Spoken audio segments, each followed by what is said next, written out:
Ola, nenos e nenas! Eu son a escritora Yolanda Castaño e hoxe quixera vos falar dunha chica a quen tiven a sorte de coñecer e sobre todo de admirar e a quen este ano se lle dedican o Día das Letras Galegas. Estou a falar de Xela Arias, que era esta chica de aquí. Xela Arias non foi sempre adulta, claro.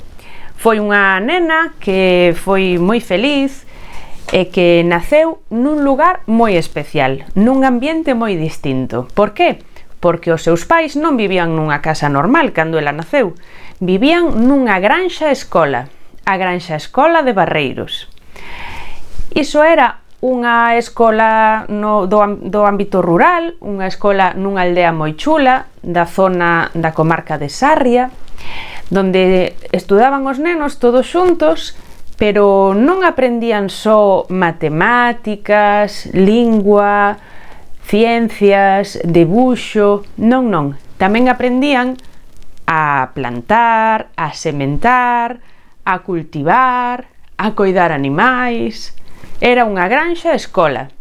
Así aprendían moitas cousas, era unha maneira de progresar como campesiños e campesiñas e aprendendo técnicas novas, moi modernas, que podían sacarlle máis partido e facerlles vivir unha vida moito mellor ali no campo. Por iso, nesa granxa escola había unha parte que era unha aula moi grande onde estudaban todos xuntos os nenos e as nenas.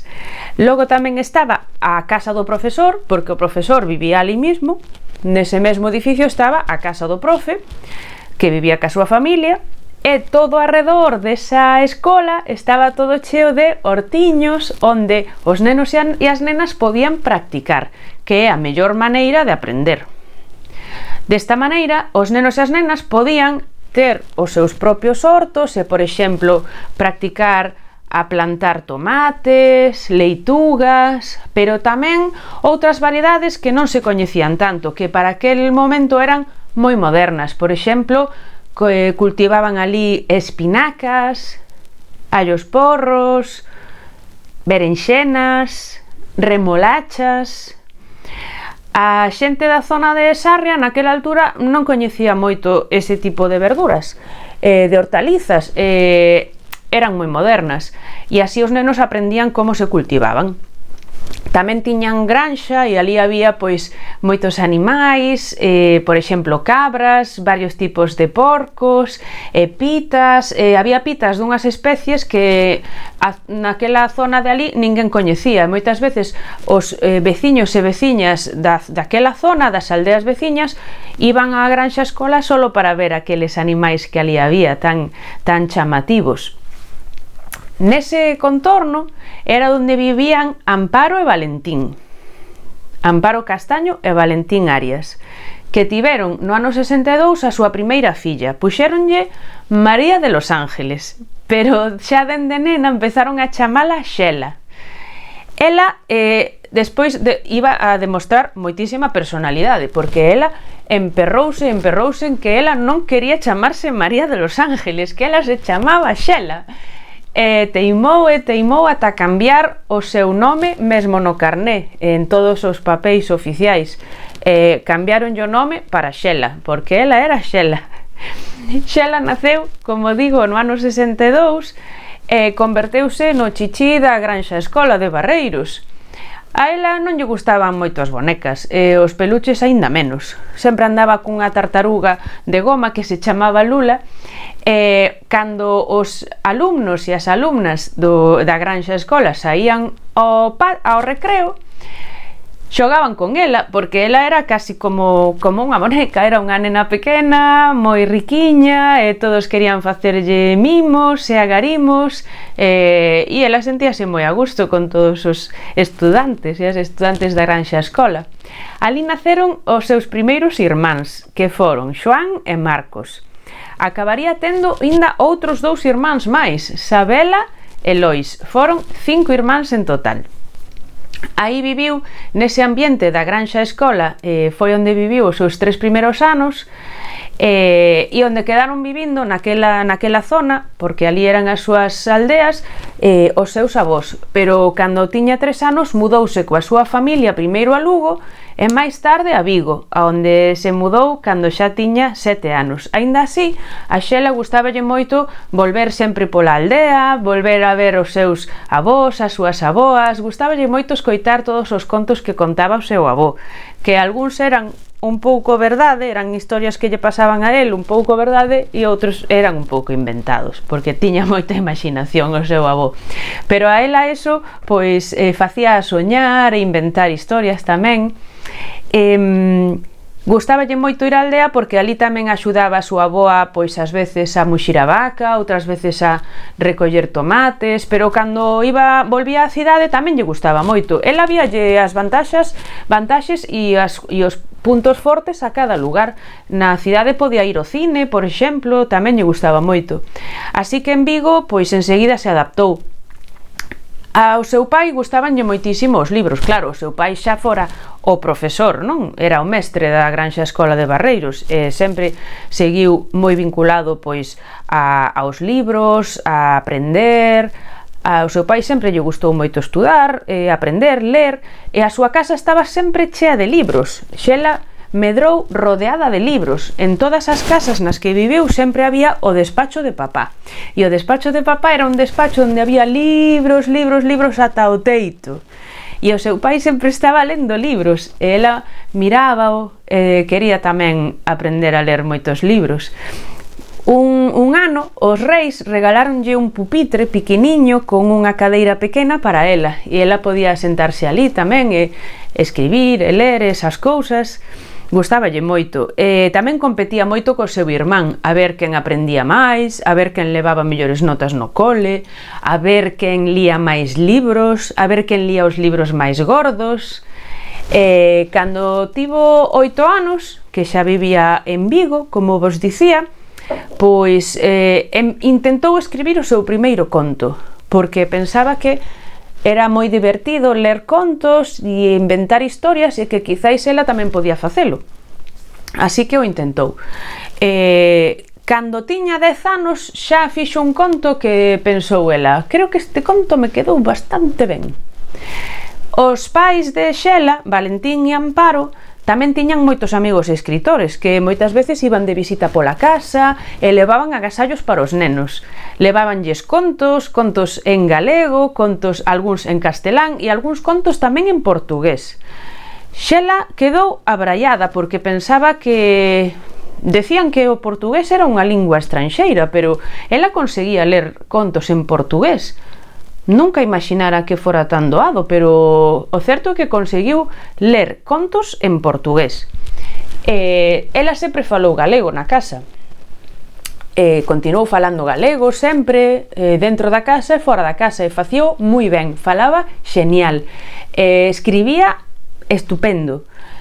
Así que, cando tivo 11 anos, o seu pai deulle unha idea: por que non te presentas a un concurso de contos para nenos? Pensou ela: vale, se me axudas ti a pasalo á máquina, porque non se lle daba moi ben escribir a máquina cando tiña 11 anos aínda. O seu pai axudoulle a escribir a máquina aquel conto e mandárono ao concurso da Asociación Cultural O Facho. Cal sería a súa sorpresa cando gañou o premio ao mellor conto escrito por unha rapaza ou un rapaz galego, e o conto chamábase A fraga dos paxaros faladores e a fraga leopardicia. E pensaban todos: que será leopardicia? Era un invento de Xela. Xela xa inventaba palabras cando tiña 11 anos. Pois soñaba palabras, inventaba, se non as encontraba no dicionario, inventabas. Leopardicia é a fraga onde viven os leopardos, así inventou ela, e sempre tivo esa maneira de xogar cas palabras, de inventar cousas novas, de xogar con elas, de soñar. Ese foi o primeiro conto que lle premiaron e fixeronlle unha entrevista no Faro de Vigo, despois de gañar ese premio. Despois estudou no instituto, pero en canto rematou os estudos do instituto decidiu que quería ter a súa propia vida, ser independente, ter un traballo e con ese traballo poder comprar unha moto e un montón de cousas.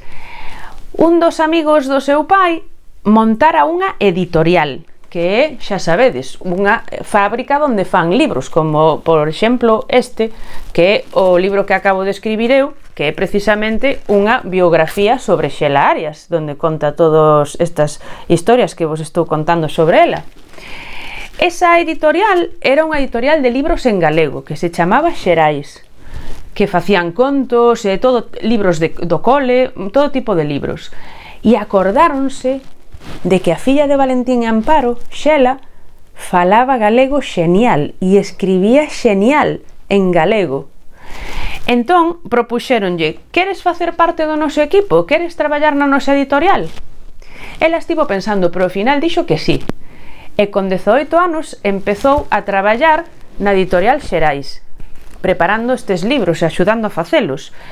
É moi importante facer as cousas, pero tamén é moi importante repasar. Seguro que vos dixeron moitas veces, cando vos mandan facer algunha ficha, algún exercicio, que hai que facelo, pero despois hai que repasar para ver que estea perfecto. Se cadra hai que corrixir aquí ou borrar un pouco e repetir algo. É moi importante repasar para que as cousas vayan perfectas. Pois iso era o que facía tamén Xela Arias cos libros, porque algúns escritores mandaban os seus papéis cos seus contos, a veces escritos a man, porque aínda non tiña todo o mundo ordenador, ou os seus poemas ou as súas historias, e non tiñan tempo de repasalos. Entón, quen os repasaba era Xela, para que quedasen perfectos, antes de sair publicados para sempre, para facer parte destes libros que despois os iba a ler todo o mundo.